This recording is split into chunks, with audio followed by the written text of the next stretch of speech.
Hola, bienvenidos de nuevo. Vamos a continuar con la discusión de la teoría de las ligaduras de Dirac. Ya en la sesión pasada introdujimos el corchete de Dirac, corchete de Dirac, o a lo que llamamos un corchete de Dirac, que tiene esta forma. Este corchete de aquí, este es un corchete típico de Poisson, y le vamos a colocar el siguiente añadido. Este también es un corchete de Poisson, esta de aquí es una constricción, esta de aquí también es una constricción, esta de acá también es una constricción, y entonces este de acá es otro corchete de Poisson. Nos queda de este estilo a lo que llamamos corchete de Dirac.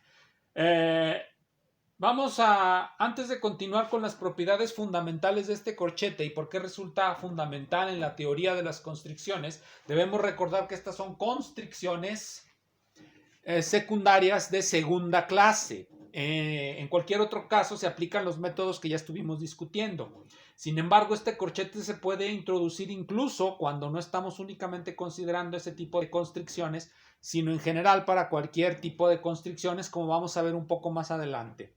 Ahora quiero discutir, antes de continuar con esto, quiero discutir qué es un corchete de Poisson. Aquí voy a poner la pregunta del tema de hoy.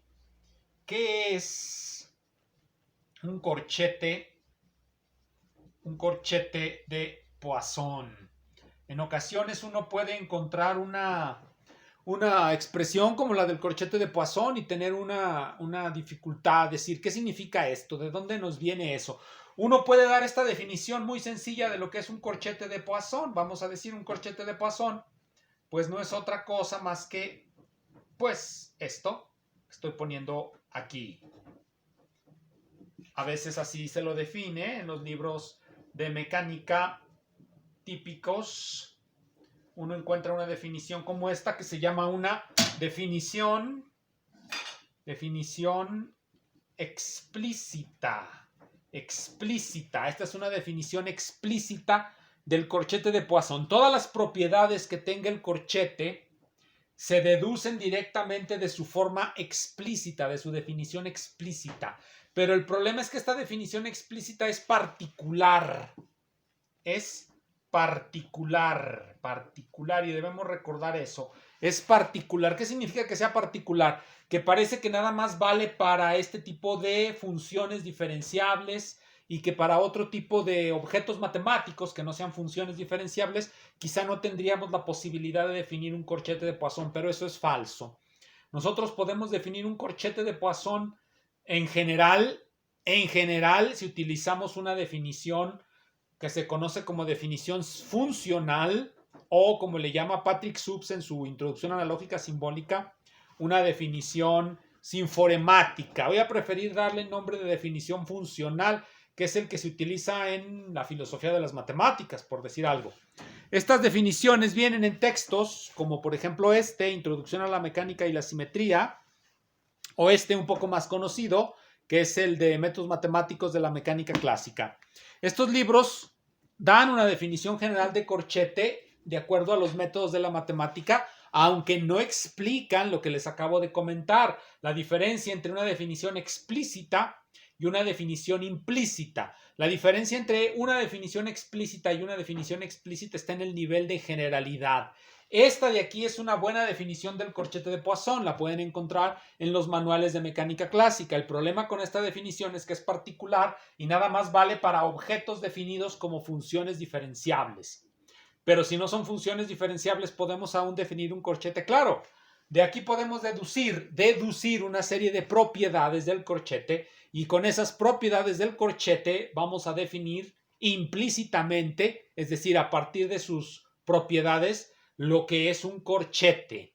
Pero esas definiciones se van a dar en términos de la teoría de conjuntos, es decir, necesitamos definir conjuntos y relaciones dentro de esos conjuntos. El corchete va a ser una relación dentro de un conjunto. Vamos pues a esa definición. Esta es la forma en cómo en las matemáticas se definen los objetos matemáticos. Por lo pronto voy a borrar el corchete de Dirac y vamos a poner la definición implícita de lo que es un corchete de Poisson. Decimos, lo voy a explicitar así, el procedimiento. Decimos que, voy a empezar desde muy arriba. Decimos que P es una variedad de Poisson, así le vamos a denominar, una variedad de Poisson si y solo si, es decir, un doble conectivo, así se explicita una definición con un doble conectivo, si y solo si, es decir, si satisfacen las condiciones es un corchete de Poisson y si es un corchete de Poisson debe satisfacer esas condiciones. Esa es la definición, ese es el estilo de definición típica de la lógica, una definición en dos sentidos, una doble implicación, sí y solo sí. Existen, vamos a ponerlo aquí, existen A, B y mu, tales que P1, aquí lo ponemos, P se puede expresar como A, B, mu, como un triplo ordenado. Vamos ahora a definir A, B y mu, que son conjuntos y una relación entre esos conjuntos. Así, vamos a decir nosotros que A es una variedad diferenciable.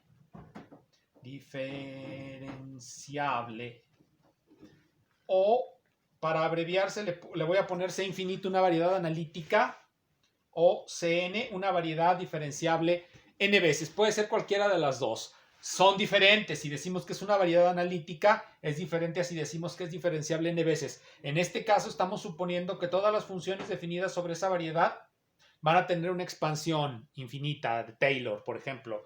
Y en este caso no, nada más estamos suponiendo que son diferenciables n veces. En ocasiones se pone esta condición más débil, pero vamos a suponer cualquiera de estas dos. Puede ser una variedad diferenciable analítica o simplemente diferenciable n veces. ¿Qué es B? 1, 2, 3. Decimos B. B es un espacio vectorial definido sobre A. Generalmente puede ser un espacio de funciones o puede ser también un espacio de matrices definidas sobre la variedad diferenciable o así puede ser cualquier cosa. Simplemente estamos utilizando términos abstractos. BA es un espacio vectorial definido sobre A. Eso es todo lo que necesitamos saber. ¿Qué es un espacio vectorial? Bueno, un espacio vectorial es algo que ya sabemos o suponemos que ya sabemos qué es. Y 4, voy a poner a la última definición. 4, aquí voy a poner 4. 4, mu es una función que va a ir del espacio vectorial, del producto cartesiano del espacio vectorial, del producto cartesiano del espacio vectorial consigo mismo a el espacio vectorial. Ese es el estilo de definición, pero además va a tener algunas propiedades. Mu es antisimétrico. Antisimétrica. Es una operación antisimétrica. 4.2, este es 4.1. Mu es bilineal. Es decir, que en cada uno de sus argumentos es lineal. Antisimétrica es que si los invierten cambia de signo. Y finalmente 4.3 satisface la identidad de Jacobi. Estamos colocando esas premisas para definir la relación. Esto es lo que vamos a entender como una variedad de Poisson. Esto que hemos colocado aquí es simplemente un esquema general. Aquí lo voy a poner, es un esquema general. Es mucho más general esta definición que la que se da, por ejemplo, la que dimos al principio, la definición particular de corchete de Poisson, para funciones diferenciables. ¿Por qué es mucho más general? Porque es un esquema general en el que cualquier cosa que satisfaga estos requerimientos, que sea una variedad diferenciable, que podamos definirlo como un espacio vectorial sobre esa variedad diferenciable y que ese espacio vectorial admita esta operación como antisimétrica bilineal y que satisface la identidad de Jacobi, en esa situación nosotros podemos decir que tenemos una variedad de Poisson y decimos que esa mu es un corchete. Es un corchete. En ocasiones, si nosotros vemos el libro de Arnold, el libro que les comenté al principio, el de los métodos matemáticos de la mecánica clásica, él puede cortar la definición, no introduciendo la variedad diferenciable y simplemente decirnos que una variedad de Poisson es esta álgebra. Una álgebra de Lie, nada más. Es decir, un espacio vectorial en donde definimos una operación. Se llama álgebra de Lie y surge cuando cortamos esta primera parte. Esas son definiciones formales que se pueden utilizar. Luego le podemos añadir esto, pero son distintas. Por algo se utiliza esta notación A, B, mu. Si cortamos una de las coordenadas, la definición que damos es la de una álgebra de Lie. Si añadimos esto, la definición que damos es la de una variedad de Poisson. Vamos a hacer explícitas las propiedades que pusimos allí. ¿Qué significa que sea bilineal? ¿Qué significa que sea antisimétrica? Bueno, significa lo siguiente. Cualquiera dos de los objetos definidos de nuestro espacio vectorial, cuando a esta operación simplemente cambiamos de lugar las funciones, cambia de signo. Eso es lo que significa antisimetría. ¿Qué significa que sea bilineal? Bilineal es algo que significa lo siguiente. Phi, le ponemos más K2 de psi, le ponemos K3 de eta y K más K4 de pi. Vamos a suponer que phi, psi, eta y pi son funciones del espacio vectorial. K1, K2, K3 y K4 son escalares del campo donde se define el campo vectorial. Ya ven que el campo vectorial siempre se define sobre un campo de números. Pueden ser números reales o complejos. En este caso vamos a suponer que son cualquier tipo de números. Si ponemos esto, entonces mu, la operación que sea bilineal, significa que se puede escribir de la siguiente manera. Se puede escribir así. K3 eta más K4 pi más K2 mu psi K3 eta más K4 pi, que se escribe así, y que el otro también se puede desarrollar de esta misma manera. Volvemos a hacerlo, distribuimos sobre esto y luego sacamos la constante, nos queda K1, K3 de mu psi, por ejemplo, eta, más K1, K4 de mu pi, y así. Eso es lo que significa que sea bilineal, se distribuye sobre ambos argumentos. Eso es lo que significa que sea bilineal. ¿Y qué significa que satisfaga la identidad de Jacobi? De hecho, recordemos que un tensor se define como una forma bilineal.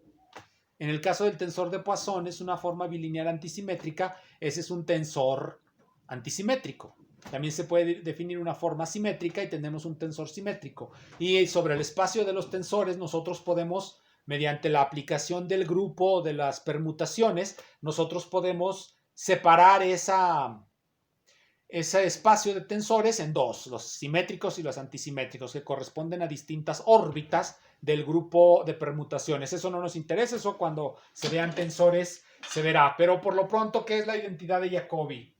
La identidad de Jacobi es que esta operación satisface la siguiente ecuación. Más mu, aquí lo hacemos cíclicamente, cambiamos cíclicamente esto, más mu de eta phi, y todo esto debe ser igual a 0. Eso es que satisfaga la identidad de Jacobi. Cuando satisface estas cosas, cuando todo satisface eso, tenemos una variedad de Poisson. ¿Qué es un corchete? El corchete es todo lo que satisfaga esto definido sobre un álgebra, sobre un espacio vectorial. Cuando al espacio vectorial le añadimos esa operación, tenemos un álgebra. Cuando nada más tenemos el espacio vectorial y el corchete de Poisson, tenemos un álgebra de Poisson. Cuando además consideramos la variedad sobre la que está definida, tenemos una variedad de Poisson. Es el cambio de lo que diríamos un estudio meramente algebraico de tensores a un estudio sobre variedades diferenciables, ya geometría diferencial. Bien, eso es lo que vamos a entender por un corchete. Entonces, la pregunta fundamental aquí ¿es el corchete de Dirac un corchete de Poisson? En realidad, para demostrarlo, lo único que hay que hacer es observar si es antisimétrico, si es bilineal y si satisface la identidad de Jacobi. Veamos nuevamente el corchete de Dirac. Aquí lo voy a poner, phi, psi, para que vean si es o no un corchete de Poisson.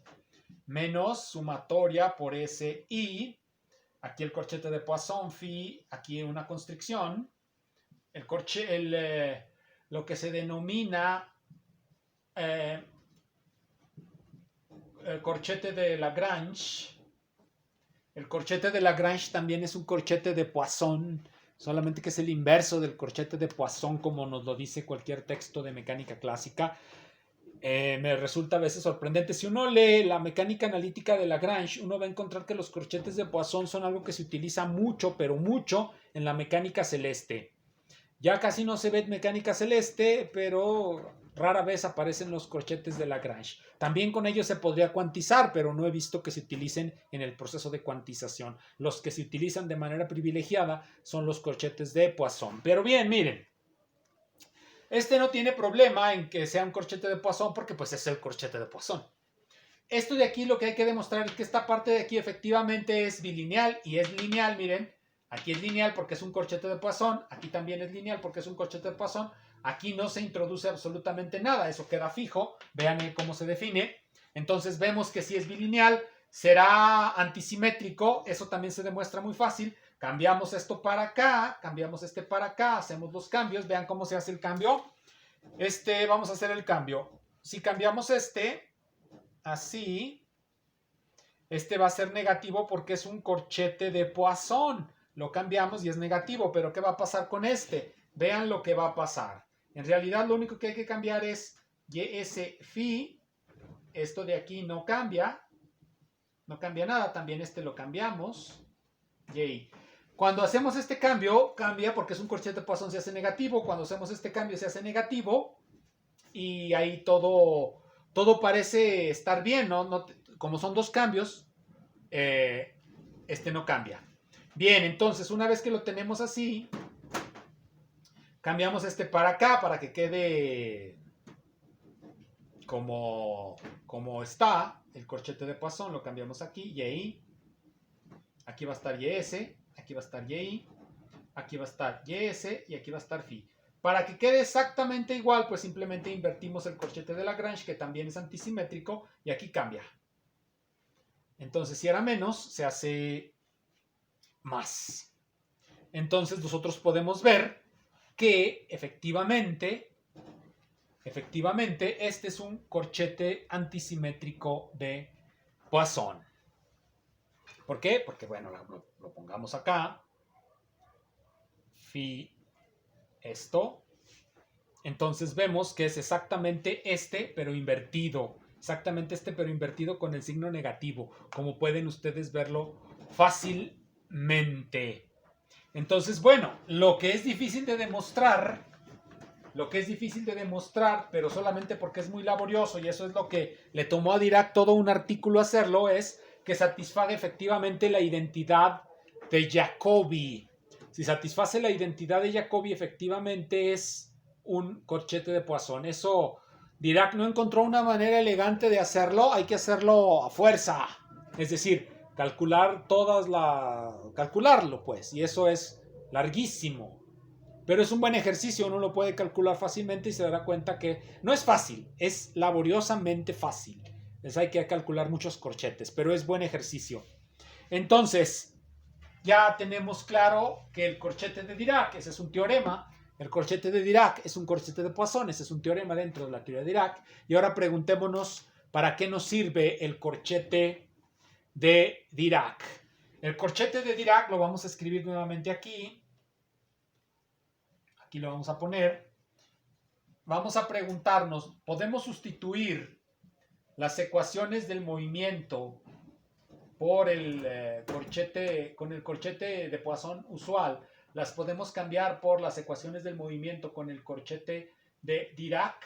Es decir, vean, nosotros sabemos que las ecuaciones canónicas se pueden escribir así, donde aquí tenemos el hamiltoniano total, que vamos a suponer de primera clase. Vamos a suponerlo de primera clase. La pregunta es, ¿podemos cambiarlo por el corchete de Dirac? Así. Si lo podemos hacer, quiere decir que la dinámica no cambia. Y efectivamente, podemos hacer ese cambio por el corchete de Dirac. ¿Por qué? Bueno, si colocamos aquí el hamiltoniano, vamos a colocar este aquí, vamos a colocarlo para que se vea. Vamos a colocarlo, calculamos esto. Bueno, esto de aquí pues es el corchete típico de ya sabemos cuál, SI. Aquí nos va a quedar QI por una de las constricciones, YS, YI. Y aquí vamos a borrar esto de esquema general y vamos a colocarle YI, HT. Como es de primera clase, esto de aquí no es otra cosa que una